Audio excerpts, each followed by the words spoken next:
Hello.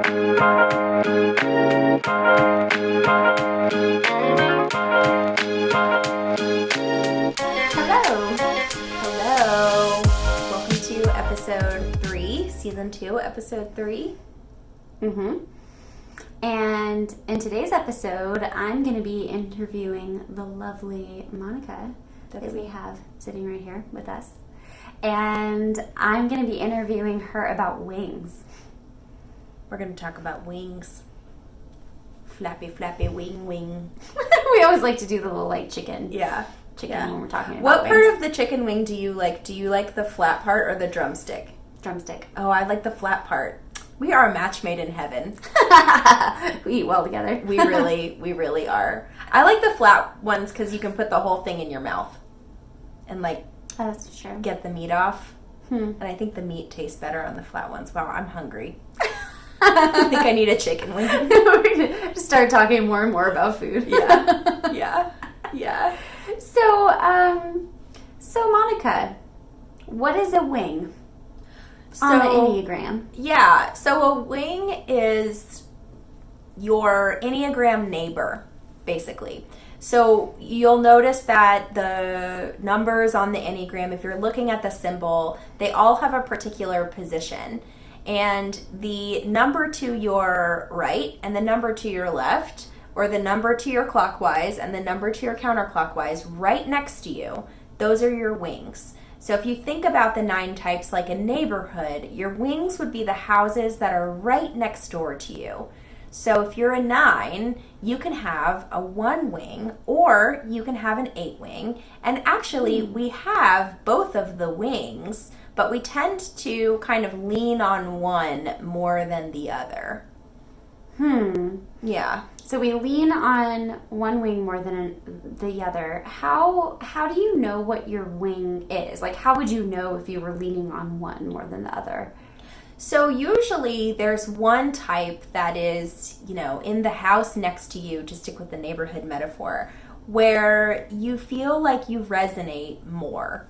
So if you are a 9, then you can look at type 1 and you can look at type 8 and read about both of those types and kind of figure out which one you tend to resonate more with.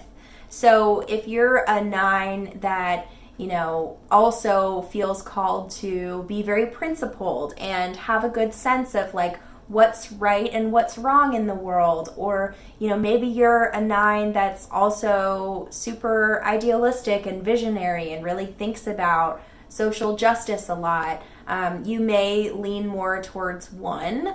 And if you're a 9 with an 8 wing, then you might be a little bit more in touch with your anger. You might be able to identify your anger. There may be more instances in your life where you can kind of sense that you got angry and you know what happened, and you can kind of clearly define anger a little more. So it really depends on kind of which neighbor do you resonate with more, which neighbor's house do you feel more comfortable in? Yeah, that makes a lot of sense to me because I'm a 4. I know that I have a strong 3 wing as a 4, so I could have a 5 wing or I can have a 3 wing. Yeah, but you couldn't have a 7 wing. Darn. I know, right? That would be so fun if you could. I would. I'd like to have. I need some 7 in my life. Wake up. I really do. I need some more joy.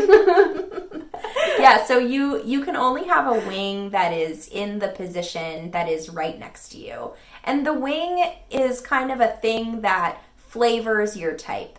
So if your home type is tomatoes, right? I think we've talked about this before, but if, your wing will be like a flavor that's in your marinara sauce, right? So it could be a lot of salt or sugar or balsamic vinegar, and it flavors your type, but it doesn't do a whole lot more than that.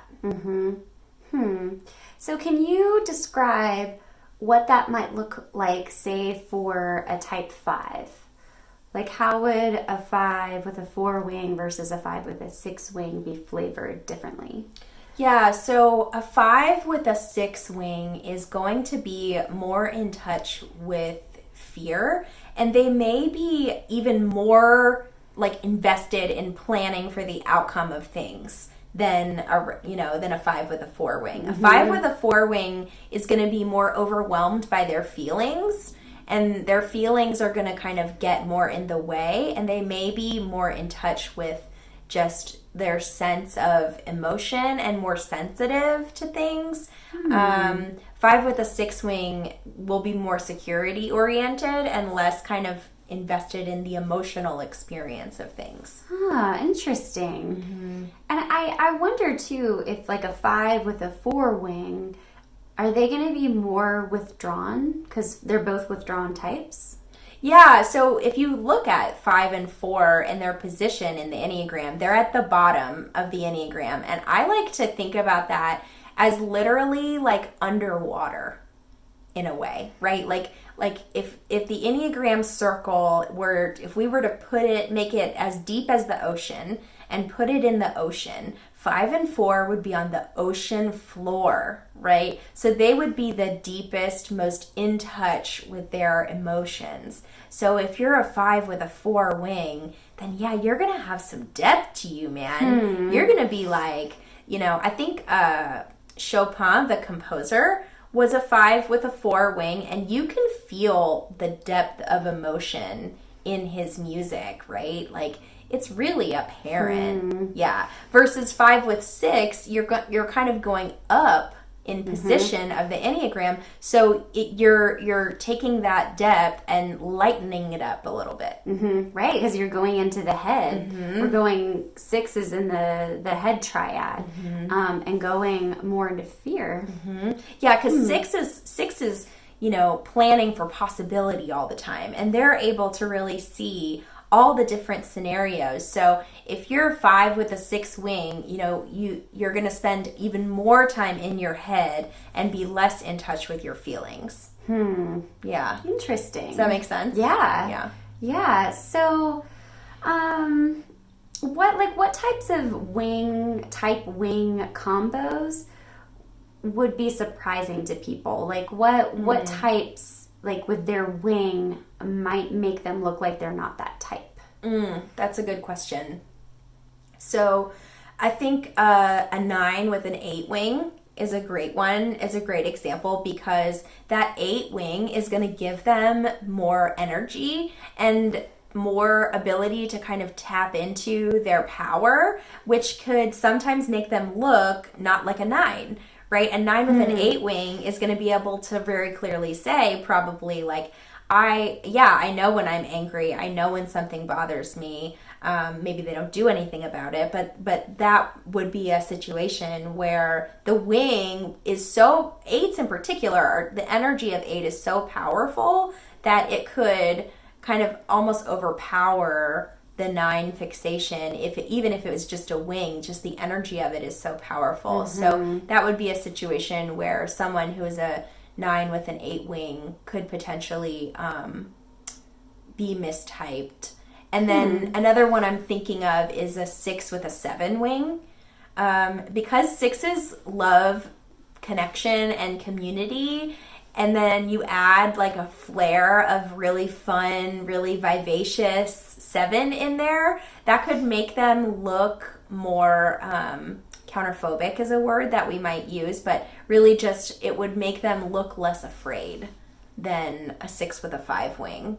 So you may miss out on the 6 situation because you're paying attention to how fun they are, how connected they are. I have one of my really good friends is a 6 with a 7 wing, and she is like the life of the party. Like, the party is more fun when she walks in the room, and I could see how she could easily be mistaken for a 7 kind of on the outside. But once you get to know her and, she talks to you about fear, it's very apparent that she's actually a 6. Really in touch with the fear. For sure. The last one that I'll say is I'm thinking of a social 2, which is a specific subtype of 2 where they tend to present and attract relationships with their intellect and with their competence. So if you had a social 2 with a 3 wing, So you're giving, you've got this intellect and this competence, and then you add in this like really ambitious drive. I could see how that combination could really get that person mistyped as a 3 or a 6 or a 1. Or maybe even an 8. Mm-hmm. Yeah. Mm-hmm. Interesting. Yeah. So what would like a say a 9, what would a 9 with an 8 wing, how from the outside can you tell the difference between a 9 with an 8 wing and an 8? Like what might be clear to people? How are they different? So this is where the energetic piece is really important. So Hanna and I, and we say this all the time, but in case this is your first episode you've ever listened to, Hanna and I are trained in a very specific tradition of the Enneagram that's based in the energetic of the type. So when you look at the energy of type 9, there is something not totally present about them. Like 9s make really great spies. Right? Because they can be seen and not seen at the same time, right? There's like That's so true. It's so true. There's like a blending in to the scenery or the background. You and I, when we teach, like we always at the end when we're like remembering who was at the training, we're like, okay, and who was the 9? Because like there's like a not seeing them, but 8s. Their energy is so powerful and so big that there's no way you can ever forget that they're in the room. Mm-hmm. You can just feel their energy, right? So I think this is a situation where it's important to pay attention to the energy of the type, right? And, of course, there's also behavioral things that you can pay attention to also, like an 8 is probably going to be more outwardly not afraid of confrontation. So, if there's something that they don't like, they're going to tell you. A 9... like seeking out confrontation when they need to. Yeah, for sure. Or taking control of a situation if they deem that you're not competent or available to do it. And really, like, basing a lot of things on strength and assessing your strength in things. And a 9 would never do that, really. So that really makes sense with this description of how the wing flavors the type. It's not they're distinctly different from one another, and that makes sense. Yeah. It's more of a flavor. It's not a point of focus, right? Like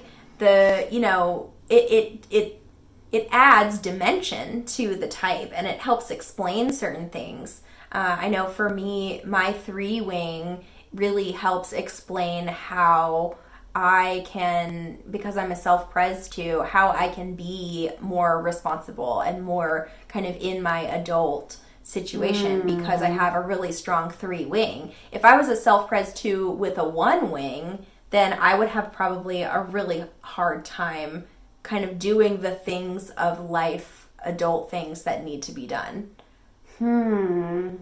Interesting. Interesting. Yeah, so your subtype follows your wing too. So if you're so I'm a self-pres 2, so that means I have a self-pres 3 wing. So if you also, another way to kind of determine what your wing is if you know your subtype, you can read your wing's subtype. So say you're a social 7 and you want to know if you have an 8 or a 6 wing, read the social 8 and read the social 6. And that will help you determine. Right, because you carry your subtype with you in movement. You carry it with you in wings. It's your buddy. You always have your subtype. Right, and that's why I think it's more important to focus on subtype than wing. Because, your wing is a flavor, but your subtype stays with you no matter what. And there's work to be done in your subtype. For me, the work of the self-pres 3, which is to kind of slow down and work less and not be so worried about things working out, that doesn't really... what other people think. Yeah, that doesn't really resonate for me as much as my subtype work, which is to, like, actually be more on the ball and lean more into my competence than my cute, fun way of attracting relationship.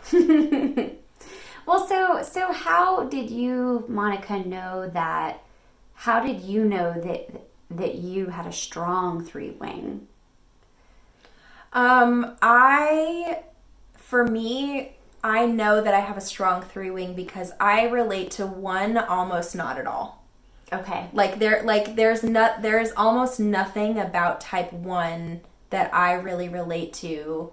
Occasionally I can see the judgment and the inner critic piece of type 1 come up for me, but that's really the extent of it.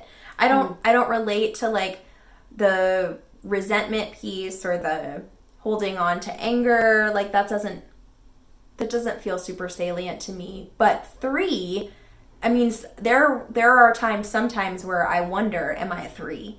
Because I really relate to a lot of things having to do with 3. One of the big things in particular is like when, you know how 3s will like kind of do the bare minimum but like make it look like the thing was really good. I totally do that. Make it super shiny. Oh my god, I totally do that. I do that all the time. I can this showed up for us a lot in grad school when like we would be laboring over some paper and Hanna would be like poring over hers, like editing it relentlessly, and it would take her like 15 hours and I'd be done with mine in like 4. And I would just like turn in this thing and be like, whatever, it's fine.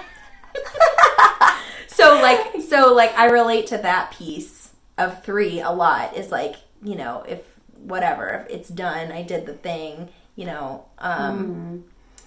Interesting. That's, yeah, because for me, I also have a really strong 3-wing, and for me, I knew that I had a 3-wing because it's kind of a funny story. So I have this like part of me that craves acknowledgement in some way, and it's really surface level acknowledgement kind of things. Like I'll give you an example. When I graduated from college, I had no idea what the honors, like graduating with honors, I had no idea what that actually meant. We had an honors program at my undergrad school, so I thought it made sense. I was like, okay, people who are in the honors program graduate with honors. Okay. It wasn't until the very end of undergrad that I realized that it was based on GPA, and I missed graduating with honors by the tiniest little point. Like, it was so small. And okay, whatever. I tried my best, but I wasn't too focused on grades. But when I found out that you got a special tassel, oh my god, that went along with your GPA, and there was like the gold tassel and then the bronze one and all of that. I was like, darn it, I should have done better in that French class. Not because I felt like I really needed to, but so I could get the tassel that was a pretty different color. Oh my god, that's hilarious. I know. That is so funny. I did not give any shits about the tassel or honors. I was just like, whatever. I graduated. I did it. Congrats to me.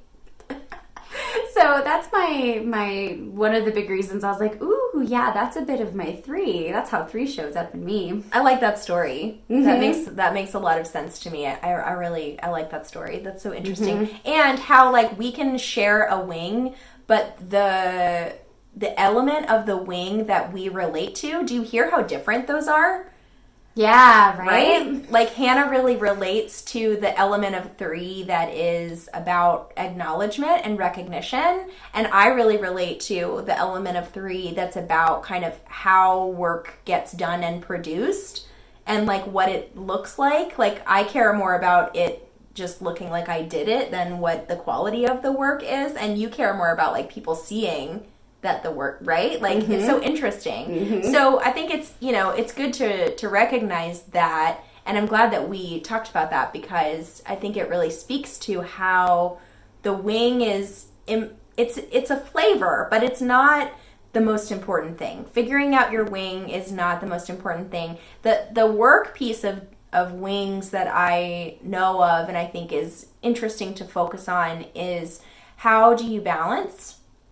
So for me, there's probably some work in leaning more on my one wing and figuring out where are those elements where I can see that in myself. I know for me, the inner critic piece of my one wing, when that comes up, that is excruciating. And that requires some pretty active work on my part. However, I also have pieces of work in every other part of the Enneagram, right? Like there's parts of me that need to grow in the energy of 5 and in the energy of 9. So again, this is a flavor, but it's not the most important part of how to use the Enneagram, especially if you're using it for self-growth, because it doesn't necessarily mean a whole lot about who you are and how your pattern has unfolded.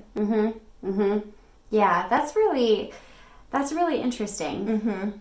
I like that. And if you're a person who has more balanced wings, like if I had a 5 wing, I would be more withdrawn because they're both withdrawn points. I'd probably be a little more like 4s struggle with getting things done and committing to a schedule and just putting things out there. And my 3 wing gives me more energy to get things done and to be committed and to reach the goals that I'm setting for myself. I actually heard recently, though, that the 4 with the 5 wing is like the most deeply creative on the Enneagram. Well, that makes sense. I'm thinking of like Kurt Cobain, right? But I just want to say, Hannah, that I'm really grateful for your 3 wing, because if you didn't have a 3 wing, we probably wouldn't be doing this podcast. Or I'd be like, pulling your teeth out. Like, Hannah, say words. So guys, thanks for tuning in and hanging out with us for this little itty bitty episode about wings. We're really glad that you're here, and we'll see you next time. See you next time.